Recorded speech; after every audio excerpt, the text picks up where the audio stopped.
Hi అండి. నమస్తే.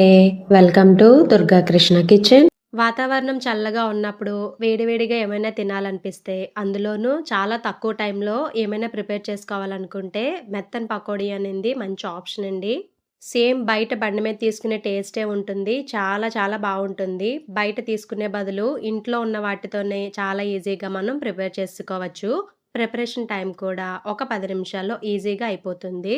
అలానే అనుకోకుండా ఎవరైనా గెస్టులు వచ్చినప్పుడు కూడా చాలా ఈజీగా ప్రిపేర్ చేసి పెట్టేయొచ్చండి. వీడియోలోకి వెళ్ళే ముందు మీకు గనక ఈ వీడియో నచ్చినట్లయితే ప్లీజ్ లైక్ చేయండి, షేర్ చేయండి, కామెంట్ చేయండి. మీరు లైక్ చేయడం వల్ల ఈ వీడియో అనేది మరికొంతమందికి రికమెండ్ అయ్యే ఛాన్స్ ఉంటుంది. అలానే ఛానల్‌ని సబ్స్క్రైబ్ చేసుకొని పక్కనే ఉన్న బెల్ ఐకాన్‌ని గనక క్లిక్ చేసినట్లయితే నేను పెట్టే ప్రతి వీడియో యొక్క నోటిఫికేషను మీకొస్తుందండి. ఇంకా లేట్ చేయకుండా ఎంతో టేస్టీగా ఉండే మెత్తని పకోడీ తయారీ విధానం ఎలాగో చూసేద్దాం.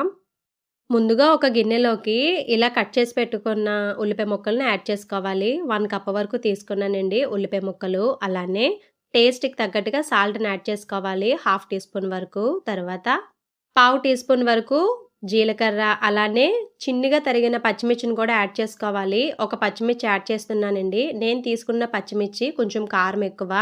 అదే మీరు పిల్లలకి ప్రిపేర్ చేసినట్లయితే పచ్చిమిర్చికి బదులు కారం యాడ్ చేసుకోండి. ఎందుకంటే పిల్లలకి పచ్చిమిర్చి అనేది తగిలితే పెద్దగా ఇష్టపడరు కదా! 1/2 టీ స్పూన్ వరకు కారం యాడ్ చేసుకోండి సరిపోతుంది. తర్వాత చిన్నగా తరిగిన కొత్తిమీరను కూడా యాడ్ చేసుకోవాలి. దానితో పాటే కొంచెం కరివేపాకును కూడా కట్ చేసి వేసుకోవాలండి. తర్వాత ఒక 2 వెల్లుల్లిని పైన పొట్టు తీసేసి బాగా దంచి పెట్టుకుని వేసుకోవాలండి. ఇలా వెల్లుల్లి వేయడం వల్ల పకోడీ టేస్ట్ అన్నా సరే, ఫ్లేవర్ అన్నా సరే చాలా చాలా బావుంటుందండి. అస్సలు మిస్ చేయకండి. ఈ వెల్లుల్లనేది బాగా దంచిపెట్టి వేసుకోవాలి. తర్వాత వీటన్నింటిని బాగా కలుపుకోవాలి. ఉప్పు అనేది మొత్తం అన్నిట్లికి బాగా పట్టేలాగా వీడియోలో చూపిస్తున్న విధంగా బాగా కలుపుకుంటే మనకి పకోడా టేస్ట్ కూడా బావుంటుంది. ఉల్లిపాయ ముక్కలు బాగా కలుపుకున్న తర్వాత దానిలోకి 1 స్పూన్ వరకు బియ్యం పిండి యాడ్ చేసుకోవాలండి. 1 కప్పు శనగపిండికి 1 స్పూను బియ్యం పిండి యాడ్ చేయడం వల్ల మనకి కరకరలాడుతూ బావుంటుంది పకోడీ అనింది. తర్వాత 1 కప్ వరకు శనగపిండి, అలానే 1 స్పూన్ వరకు నెయ్యిని కూడా యాడ్ చేసుకోవాలి. నెయ్యి వల్ల కూడా ఫ్లేవర్ బావుంటుంది. తర్వాత 1/2 టీ స్పూన్‌కి కొంచెం తక్కువలో బేకింగ్ సోడాను కూడా యాడ్ చేసుకోవాలి. తర్వాత లైట్‌గా వాటర్‌ని యాడ్ చేసుకొని వీడియోలో చూపిస్తున్న విధంగా ముందు కొంచెం గట్టిగా కలుపుకోవాలండి. తర్వాత రిమైనింగ్ వాటర్‌ని వేసుకొని బజ్జీల పిండిలాగా కలుపుకోవాలి. కన్సిస్టెన్సీ వీడియోలో చూపిస్తున్న విధంగా ఉండాలి. డీప్ ఫ్రై కోసం ఆయిల్ పెట్టుకొని ఆయిల్ బాగా హీట్ అయిన తర్వాత స్టవ్ మీడియంలో పెట్టుకొని వీటిని చిన్ని పునుగుల్లాగా వేసుకోవాలి.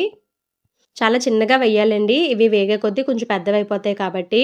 ఇవి వేసిన తర్వాత స్టవ్ మీడియంలో ఉంచుకుని వీటిని మంచి గోల్డెన్ కలర్ వచ్చేంత వరకు ఫ్రై చేసుకోవాలి. స్టవ్ హైలో పెట్టేస్తే పైన కలర్ వచ్చేస్తుందండి. లోపల అనేది సరిగా ఉడకదు. అలానే స్టవ్ సిమ్లో పెట్టి ఫ్రై చేసుకుంటే ఆయిల్ అనేది ఎక్కువ పీల్చేసుకుంటుంది. కాబట్టి స్టవ్ మీడియంలో పెట్టుకుని వీటిని మంచిగా ఫ్రై చేసుకోవాలి.